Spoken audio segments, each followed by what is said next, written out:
What up, YouTube?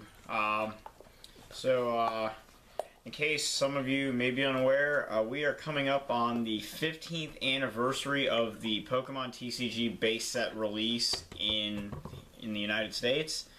Obviously, the Japanese release has already happened. They had a 15th anniversary giant Pikachu thingamabob at their Pokemon Center in Tokyo. And Batman actually acquired one of the dice boxes. It's pretty cool. But I thought that in honor of the 15-year anniversary, since I played the game when it was in its infancy, that I would go over some of the really old decks. I've chosen, instead of just working with base set, to work with base, jungle, and fossil releases, because after the fossil series, we had all 150 original Pokemon, and then the promo Mew was 151, which was released shortly thereafter the fossil set, and in Japan, of course, was a part of that set. So, we're going to start off with what was arguably the most dominant deck of that time, and that's Haymaker. I've gotten some Haymaker requests before on my other Hourglass videos, so yeah, I've got the Haymaker deck here in my hand, and I will profile it for you now.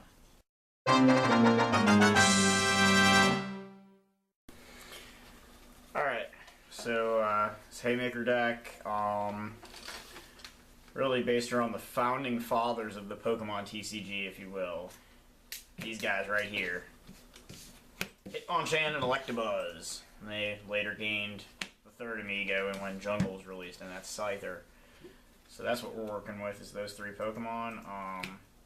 Yeah, so we got 4 Hitmonchans, 4 Electabuzz, 4 Scythers. Come at me, bro.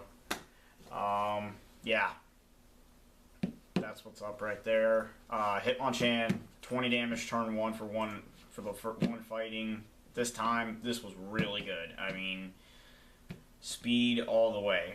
Electabuzz, potential 40 damage for 1 colored and 1 colorless energy. Again, 70 HP basic, much like Hitmonchan.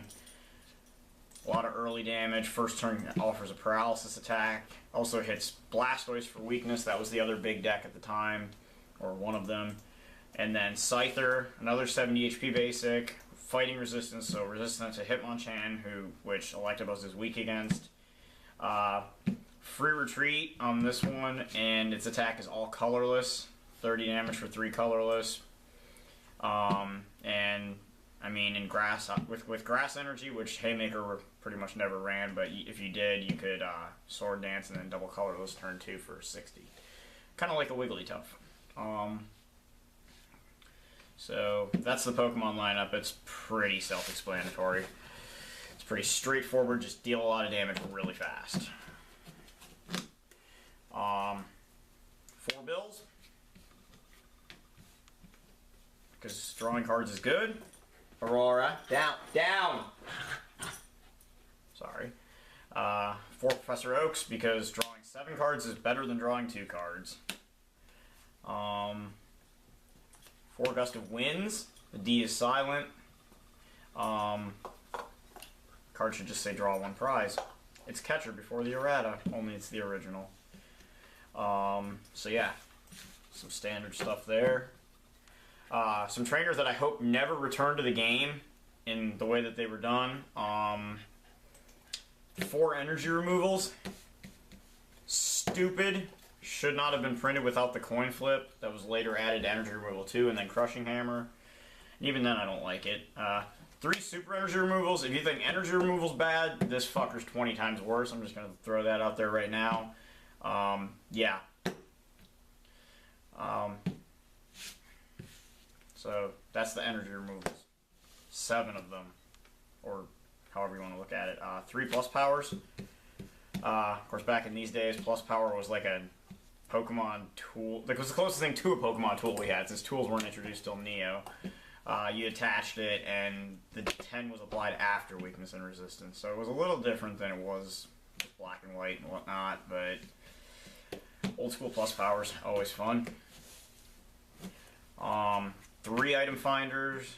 Discard 2 cards, get an item card, or get a trainer card back. It's a dowsing machine, basically. 3 computer searches.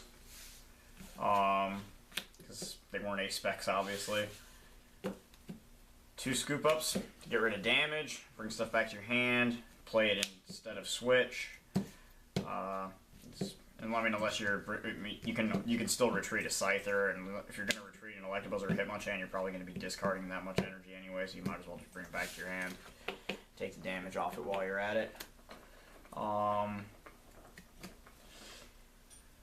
Got 4 double colorless energies, providing an alternate way to retreat Hitmonchan and Electabuzz. Also powers up Scyther really fast. It's pretty good.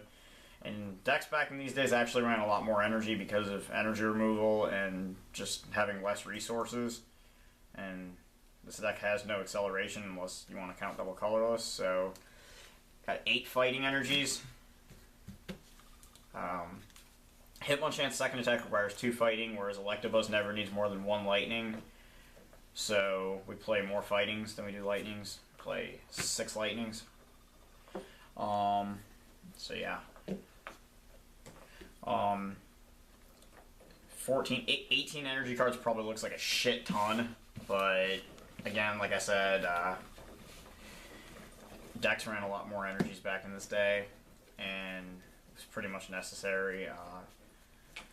This deck was pretty much the gold standard.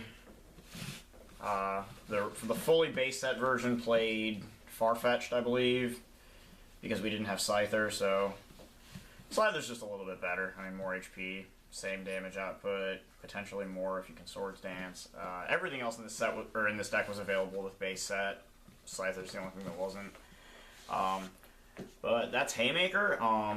There will be 3 more decks that will be revealed and profiled from this time era, or from this time period for the 15th anniversary series, and then there will be some games played with these decks, pitted against each other head to head, with a special surprise at the very end. So anyway, for now, that's Haymaker, and I'm Heretic. Cheers.